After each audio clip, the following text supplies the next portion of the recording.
Hello friends, my name is Neeraj Singh. I am from GMC Datia. कैसे हो आप सब लोग? उम्मीद है कि आप अच्छे होंगे। आज ये वीडियो आपके लिए काफ़ी इन्फॉर्मेटिव होने वाली है क्योंकि काफ़ी बच्चे कमेंट्स कर रहे थे कि दी एमपी की काउंसलिंग के लिए किन किन डॉक्यूमेंट्स की हमको रिक्वायरमेंट पड़ेगी, किन किन बातों का हमको ध्यान रखना है, किन डॉक्यूमेंट्स को हमको रेडी करवा के रखवाना है। ओके, तो आज मैं इस वीडियो में आपको सारे डॉक्यूमेंट्स की लिस्ट बताऊँगी जो काउंसलिंग की, बताऊँगी कि ऑल इंडिया की काउंसलिंग और एमपी की स्टेट काउंसलिंग के लिए हमें किस वेबसाइट पर विजिट करना है। मैं दोनों की काउंसलिंग के लिए 2 वेबसाइट के नाम भी बताऊंगी इस वीडियो में, तो आप इस वीडियो को पूरा देखिए ताकि आपको अच्छे से समझ में आए और काउंसलिंग कराने में आप कोई भी गलती ना करो। तो अब ज़्यादा टाइम ना खराब करते, लेट्स स्टार्ट। देखो, हम सबसे पहले अपने गूगल ब्राउज़र में गए, यहाँ पे हम डालेंगे NEET.NTA। तो देखो नीचे सिर्फ इतना डालोगे, इससे वेबसाइट का नाम आ जाएगा, इस पर हम क्लिक करेंगे, देन इसको खोलेंगे। ठीक है, तो ये जो वेबसाइट आई है ये सबसे पहले आपकी ऑल इंडिया काउंसलिंग से रिलेटेड वेबसाइट है, जिस पर आपको ऑल इंडिया काउंसलिंग की सारी इन्फॉर्मेशन मिलेगी। अब इसमें लिखा है आगे देखो लैंग्वेज, तो ये लैंग्वेज हमेशा इसकी इंग्लिश रहती है, कोई चेंज करने का ऑप्शन नहीं है कि आप हिंदी में कर लो, क्योंकि वो हिंदी में है ही काफ़ी। अब देखो यहाँ पे डिस्प्ले स्कैन्ड इमेज और OMR शीट हमारी आ चुकी है, उसका जो नोटिफिकेशन ऊपर चल रहा है। फिर अब हम इसमें नीचे चलते हैं जहाँ पे हमारे नोटिफिकेशन आते हैं। ठीक है, तो देखो नीट UG का जो हाईलाइट हो रहे हैं ना, न्यू लिखा है, यहाँ पे हमारा न्यूज़ एंड इवेंट्स में हमारे नोटिफिकेशन आते हैं। ठीक है, तो यदि NTA की तरफ से कोई भी नोटिफिकेशन आएगा वो यहाँ पर आएगा, आपको इसमें जा कर के चेक कर लेना है। ठीक है, तो इसमें से सबसे पहले ऊपर वाला जो है पब्लिक नोटिफिकेशन को हम क्लिक ओपन करके देखते हैं कि इसमें क्या है, ये ओपन होता है कि नहीं। तो देखो ये हमारा ओपन हो गया, लोड हो गया। देन हम देखते हैं इसमें क्या दिया है। तो ये जो है सिम अटेंशन कह रहा है, अर्जेंट अटेंशन कैंडिडेट के लिए है ना, ये रिज़ल्ट से रिलेटेड इन्फॉर्मेशन है। रिज़ल्ट डिक्लेयर हुआ था, उसका जो नोटिफिकेशन आया था वो है। तो आप इस तरीके से यहाँ पे ऑल इंडिया की काउंसलिंग से रिलेटेड या NTA की तरफ से कोई भी इन्फॉर्मेशन यदि आपको आनी है तो आप इस जाननी है तो आप इस वेबसाइट पर जा कर के चेक कीजिए। कौन सी? NEET.NTA.NICAN। ओके, तो बच्चों ये हमारा जो है ऑल इंडिया की काउंसलिंग से रिलेटेड वेबसाइट हो गया, यहाँ से आप सारी इन्फॉर्मेशन कलेक्ट कर। अब हम चलते हैं MP की काउंसलिंग के लिए हमें किस वेबसाइट पर जाना होगा।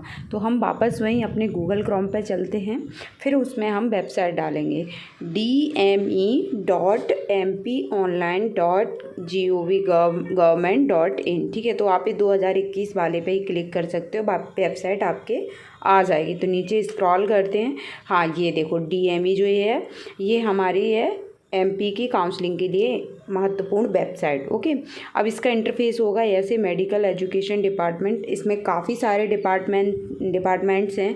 MBBS का है, MD का है, नर्सिंग का है। तो जो हमारे काम का है वो MBBS वाला है। ठीक है, तो ये देखो सारे हैं ये डिपार्टमेंट्स हमारे। तो हमारा जो काम का डिपार्टमेंट्स है हम उस पर वापस चलते हैं, उसी को हम ओपन करके देखेंगे। ठीक है, तो अब जब हम इसको ओपन करेंगे अंडर ग्रेजुएट काउंसलिंग वाले को, आपको इसी को ओपन करना है, तो हमारा इसका इंटरफेस इस तरीके से खुलेगा कुछ। ठीक है, अब इसमें देखो ये बता रहा है अवेलेबल सून, माने अभी आने वाली इन्फॉर्मेशन, क्योंकि अभी काउंसलिंग शुरू नहीं हुआ है। ठीक है, फिर हम चलते हैं, इसमें क्रिएट प्रोफाइल है, कैंडिडेट कॉर्नर है, इनको देखते हैं हम अभी, और ये ब्लॉग्स हैं, इनमें सारी आपको इन्फॉर्मेशन यहाँ पे नोटिफिकेशन मिल जाएंगे। तो हम सबसे पहले क्रिएट प्रोफाइल को क्लिक करते हैं। क्या बताता है यहाँ पर? देखो ये बता रहा है लिंक नॉट एक्टिव, यानी अभी काउंसलिंग स्टार्ट नहीं हुआ है, तब तक ये लिंक एक्टिव नहीं होगा। जैसे ही काउंसलिंग स्टार्ट होगा ये एक्टिव हो जाएगा। ठीक है, फिर आते हैं कैंडिडेट कॉर्नर पर। देखो इसमें बच्चों जब काउंसलिंग स्टार्ट हो जाएगा तब तुमको अपना रोल नंबर डालना है, और जब आप जिस ऑनलाइन वाले के यहाँ जाओगे ना, वो एक पासवर्ड बनाएंगे आपको, उस पासवर्ड को आप बहुत ज़रूरी है वो लिख के रख लेना है, क्योंकि जब आप कॉलेज में आओगे तब भी ज़रूरी है, उसकी ज़रूरत पड़ेगी काउंसलिंग के टाइम पे। ठीक है, उसे फिर सबमिट कर देंगे। अब इसमें देखेंगे लेटेस्ट इंस्ट्रक्शन, तो देखो इसमें ऑफ ब्लैंक है, बिल्कुल कोई नोटिफिकेशन नहीं है, क्योंकि काउंसलिंग अभी स्टार्ट नहीं हुआ है।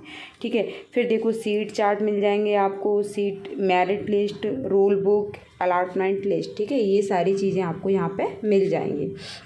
अब हम चलते हैं वापस के लेटेस्ट इंस्ट्रक्शन को वापस ओपन करते हैं और अंदर शायद कुछ हो है तो नहीं। देखो इसमें कुछ भी नहीं आ रहा है, ठीक है, क्योंकि अभी काउंसलिंग स्टार्ट नहीं हुआ है, इसीलिए जब यदि आ जाएगा तो इसमें नोटिफिकेशन आपका सबमिट हो जाएगा। फिर आते हैं हम प्रीवियस वी पे। तो देखो इसमें ना 3 ईयर्स के सारे अपने नोटिफिकेशन डले होते हैं, 18, 19, 20।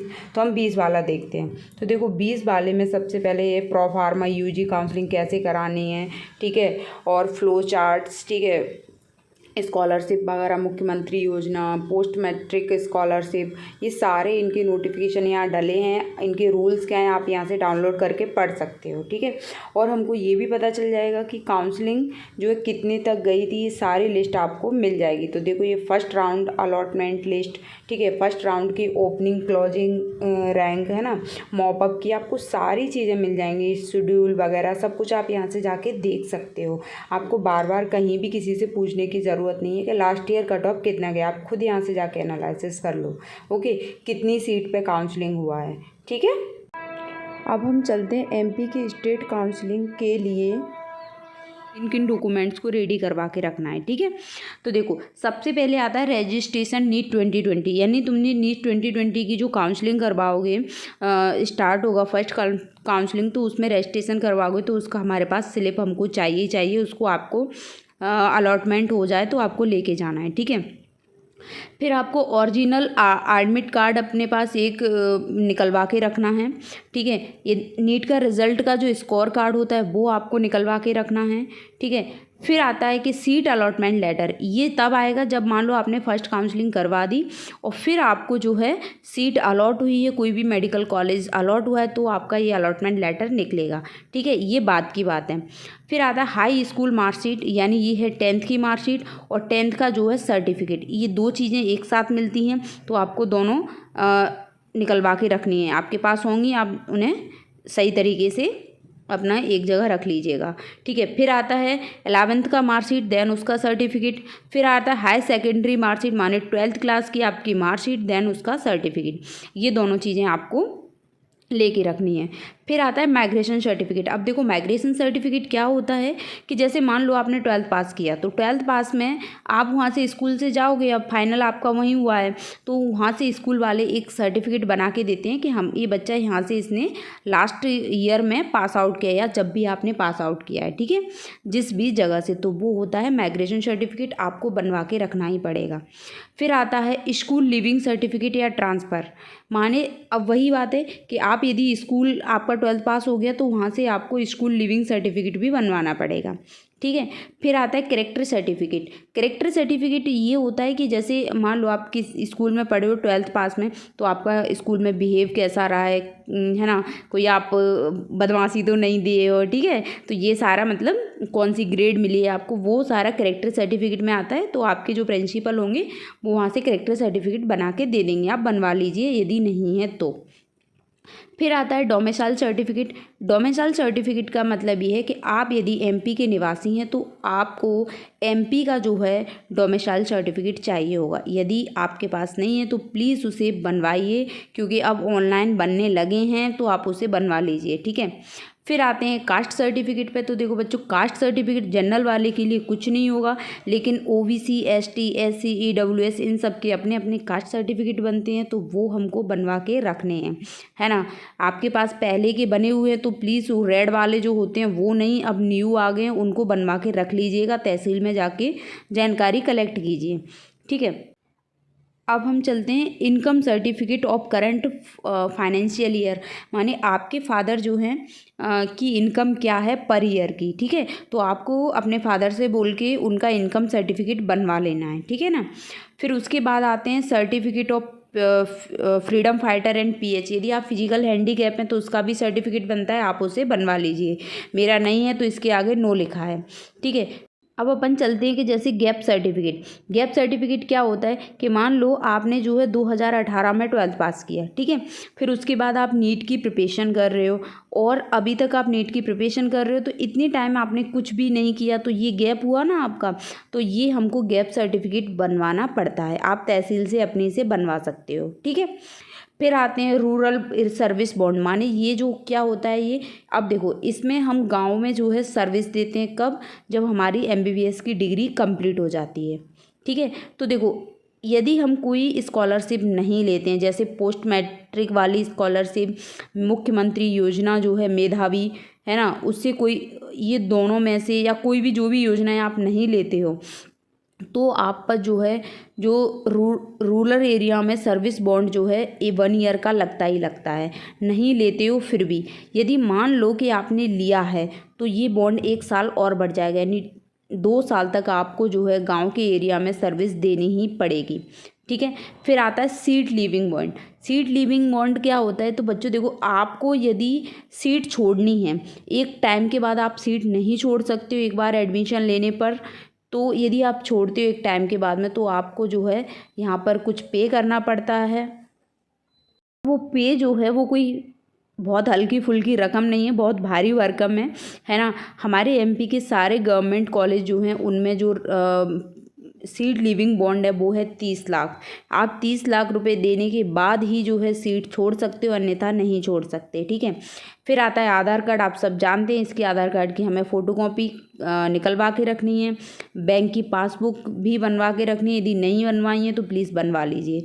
ठीक है, तो ये हो गए हमारे सारे डॉक्यूमेंट्स। ठीक है, अब बच्चों मैं देखो वहाँ से डाउनलोड करके कुछ नहीं बता रही हूँ आपको, अपना बता रही हूँ जो मेरे लगे थे। ये देख लो आप, प्रूफ के लिए GMC दतिया लिखा है नीचे, डीन सर के जो है साइन हो रहे हैं। ठीक है, ये मेरे सारे डॉक्यूमेंट्स लगे थे, वो मैं आपको बता रही हूँ। ओके, तो आप इनको अच्छे से देख लो, और इसके बावजूद भी यदि आपके कोई डाउट हैं तो आप मुझे कमेंट सेक्शन में कमेंट कर देना, मैं आपके वो सारे डाउट लेकर के आपको समझा दूँगी। ओके, है ना, और कोई भी दिक्कत है तो आप पूछ लिए ना। आपको ये 2 वेबसाइट्स के नाम आपको याद रखने हैं। आप इनको गूगल क्रोम में जाके सर्च करो, आपको सारी इन्फॉर्मेटिव सारी चीज़ें, सारे नोटिफिकेशन आपको वहीं मिल जाएंगे। फालतू आपको टाइम खराब करने की ज़रूरत नहीं है। ओके, और जो है MP की स्टेट काउंसलिंग के लिए ये सारे डॉक्यूमेंट्स आप रेडी करवा के रखिए। ओके, और खासकर जिनके पास भी प्लीज़ 11th की मार्कशीट जो भी अपने स्कूल से लेके नहीं आया है वो अपना जाके ले आइए या ढूंढ लीजिए कहाँ है क्या है, क्योंकि 11th की मार्कशीट हमारे लिए जो 2020 बैच में बहुत मस्ट थी। और मैं अपनी बात कहूँ तो मेरी तो मार्कशीट कहीं रद्दी में मिली थी, जैसे एक साइड से चूहे ने भी काट लिया था, सच कहूँ तो। ठीक है, क्योंकि उसका हमको ये लगता है ना कि यार इससे पहले 11th की मार्कशीट का कोई यूज़ नहीं है तो हम इतना ध्यान से नहीं रखते हैं। ठीक है, तो आप प्लीज़ ऐसा मत कीजिए, उसको जहाँ भी जैसे भी हो उसे देख के निकाल लीजिएगा। ओके, और एक बात और बच्चों, देखो अभी NTA जो है ये इन्फॉर्मेशन आया है कि 6 जनवरी को कुछ शायद नोटिफिकेशन आ जाए, कब क्या कैसे काउंसलिंग शुरू होगा, लेकिन हमें नहीं पता कब तक डिले होगा। तो इसके लिए आप प्लीज़ तब तक आप अपने डॉक्यूमेंट्स रेडी करवा लीजिए। लेकिन अब आप जो है बहुत असमंजस में पड़े होंगे, मैं इस चीज़ को समझ रही हूँ, क्योंकि बच्चों आप जिस जगह हो ना, मैं भी इससे 1 साल पहले उसी जगह खड़ी थी। ठीक है, कैसा लगता है, बहुत गंदा लगता है कि यार कब तक चीज़ों का वेट करना पड़ेगा, बहुत गुस्सा भी आता है कैसे क्या होगा, कब तक चीज़ें चलेंगी। तो आप इस चीज़ से परेशान ना होइए, जो गवर्नमेंट काम है जब तक चलेंगे तब तक चलेंगे। ओके बच्चों, मैंने जो पिछली वीडियो थी जो मैंने कट ऑफ के ऊपर डाली थी उसमें काफ़ी निगेटिव कमेंट्स थे, काफ़ी लोग पूछ रहे थे कि आप इतना ज़्यादा कट ऑफ क्यों बता रही हो, तो और आपका जो है इन्फॉर्मेशन का रिसोर्स क्या है। तो मैं आपसे एक ही चीज़ कहूँगी, जो भी डॉक्टर बनना चाह रहा होगा, जिसने मेहनत की होगी उस चीज़ को अच्छे से समझ पाएगा, और जिसने मेहनत नहीं की है ना वो बिल्कुल नहीं समझ पाएगा।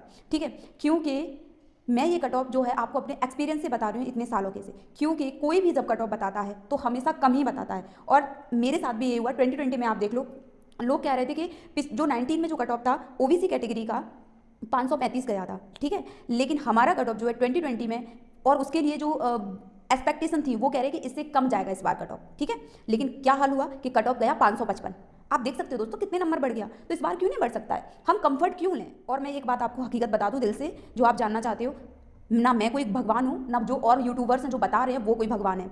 एग्जैक्टली कट ऑफ डिसाइड होता है काउंसलिंग के बाद, लास्ट काउंसलिंग मॉपअप में कितने तक कॉलेज मिला है इससे डिसाइड होता है, कोई नहीं बता सकता। ये सिर्फ प्रेडिक्शन है, प्रेडिक्शन से ज़िंदगी नहीं चलती है, रियलिटी में वही होता है जो बाद में होता है, और उसी को हमको मानना होता है। ठीक है, और जब मान लो कि आज जो कट ऑफ कम बता रहे हैं ना, और यदि कट ऑफ ज़्यादा गया, ठीक, तो ये जो कम बताने वाले हैं आप उनसे बोलने नहीं जाओगे कि आपने तो इतना बताया था, किसी से कोई बोलने नहीं जाएगा, क्योंकि यहाँ पे सिर्फ और सिर्फ प्रिडिक्शन किए जा रहे हैं। और मैं आपको जो बता रही हूँ, मैं किसी का प्रिडिक्शन नहीं बता रही, मैं सिर्फ ये बता रही हूँ बच्चों, आप अपने सेफ जोन में हैं तो टेंशन फ्री रहिए। यदि आप अपने सेफ जोन में नहीं हैं तो प्लीज़ जो बच्चे बाउंड्री पे हैं उनसे मैंने रिक्वेस्ट कर रही हूँ मैं आपसे, प्लीज़ पढ़ना शुरू कर दो, क्योंकि इसकी जो ये आप जो गलती कर रहे हो ना पढ़ के, इसका खामियाजा भी सिर्फ आपको भुगतना पड़ेगा। ना कोई आपको ये इन्फॉर्मेशन देने वाले भुगतेंगे, ना कोई रिश्तेदार भुगतेंगे, ना आपके दोस्त भुगतेंगे। ठीक है, आपको ही इसकी भरपाई करनी पड़ेगी, और जैसे जैसे टाइम बढ़ता जा रहा है, टाइम कम होता जा रहा है। ठीक है, तो प्लीज़ मैं सबसे रिक्वेस्ट कर रही हूँ जो बाउंड्री पे हैं वो बच्चे प्लीज़ पढ़ना शुरू कर दो, इस झमेले में मत पड़े रहो कि क्या होगा, कब होगा, कैसे होगा।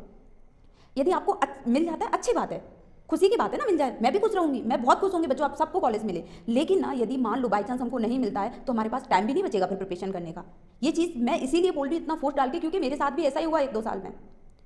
मैं ऐसे ही वेट करती रही और पता चला कि भाई बाद में कट ऑफ बढ़ गया और पढ़ाई भी नहीं की, फिर क्या हुआ, 0 पे आ गई पढ़ाई। तो प्लीज़ जो भी सिंसियर है ना वो पढ़ना शुरू कर दे, है ना। मैं यहाँ पे आपको, मैं और लोगों की तरह नहीं बताने आई हूँ, क्योंकि मैं उस चीज़ से गुजर चुकी हूँ, इसीलिए मैं आपसे कह रही हूँ।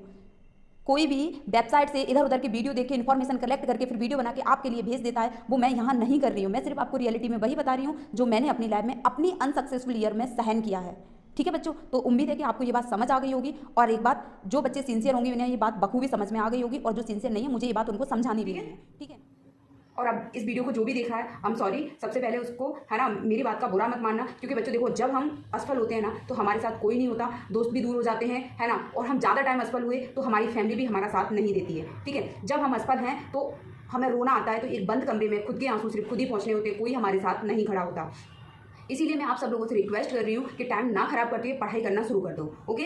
और हाँ, यदि इस वीडियो से आपको कोई भी इन्फॉर्मेटिव जानकारी मिली है और आपको अच्छी लगी है तो इसको लाइक करना और ज़्यादा से ज़्यादा लोगों को शेयर करना। ठीक है। और हाँ, अगली वीडियो की नोटिफिकेशन के लिए चैनल को सब्सक्राइब कर लीजिएगा ताकि उसका नोटिफिकेशन सबसे पहले आपके पास हो। और हाँ, पढ़ाई नहीं शुरू की है तो प्लीज़ पढ़ाई करना शुरू कर दीजिए, अच्छे से अपना ध्यान रखिए। Okay, bye bye, take care all of you and thanks for watching this video. Bye.